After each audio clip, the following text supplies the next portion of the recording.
One of the key mysteries left by the Furiosa movie is how she lost her arm while escaping from Dementus.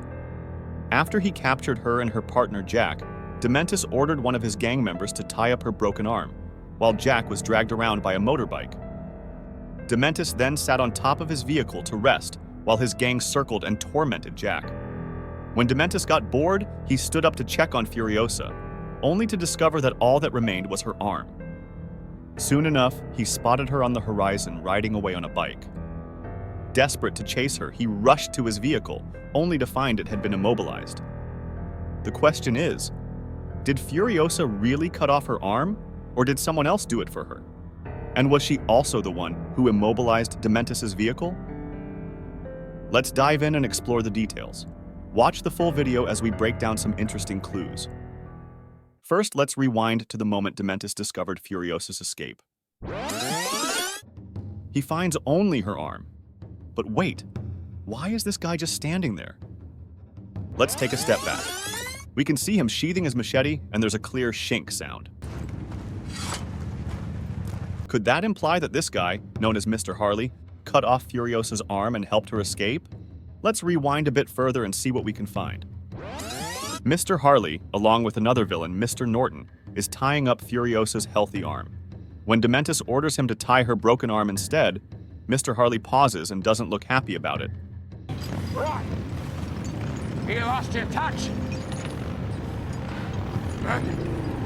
The next clue that suggests Harley helped Furiosa escape comes when Dementus returns to his vehicle. As soon as Mr. Norton leaves, Mr. Harley moves toward Furiosa. Time passes as Dementus sits while his gang circles. The setting sun suggests quite a bit of time has gone by since Dementus started torturing Furiosa and Jack. But hold on. What you'll discover next reveals even deeper clues about Mr. Harley's involvement in Furiosa's escape. At the beginning of the movie, we see Harley's gentler side. When Furiosa's mother tries to escape with her on a bike, Dementus' gang notices. Harley is the one holding the rifle at the time, but he refuses to shoot. As we can see here, the other guy has to take the rifle from him and fire it instead. Later in the movie, Dementus arrives with his gang at Immortan Joe's citadel. He brings Furiosa with him, which catches Immortan Joe's attention. Watch how Harley reacts when Joe asks who Furiosa is and if she wants to stay in the citadel. Strong, healthy woman, you could become one of our wives. No, she's my daughter. It will be a... Harley's discomfort grows when the deal for Furiosa to stay is finalized. If these moments don't convince you of Harley's good side, the end of the movie provides even more clues. During the final battle between Dementus' gang and Immortan Joe, Dementus loses and flees with his remaining gang members. All but two. History Man and Mr. Harley. Were they simply too slow, or did they willingly surrender? I mean, why would George Miller, out of all the members of Dementus' gang, show Mr. Harley surrendering if he didn't want us to think he was a good guy?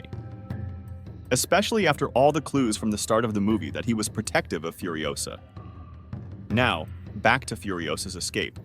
There's also an argument that she tore her arm off. The wound does look like it could have been torn rather than cut. But that raises the question. How could she endure that much pain and still manage to immobilize Dementus' vehicle?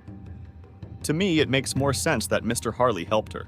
Whether he cut her arm, disabled the vehicle, or found her a bike, I believe he played a role. So what do you think? Did Mr. Harley help her, or was Furiosa completely on her own? If you have any other clues or questions, feel free to drop them in the comments. And if you enjoyed the video, don't forget to subscribe. It helps us make more Mad Max content.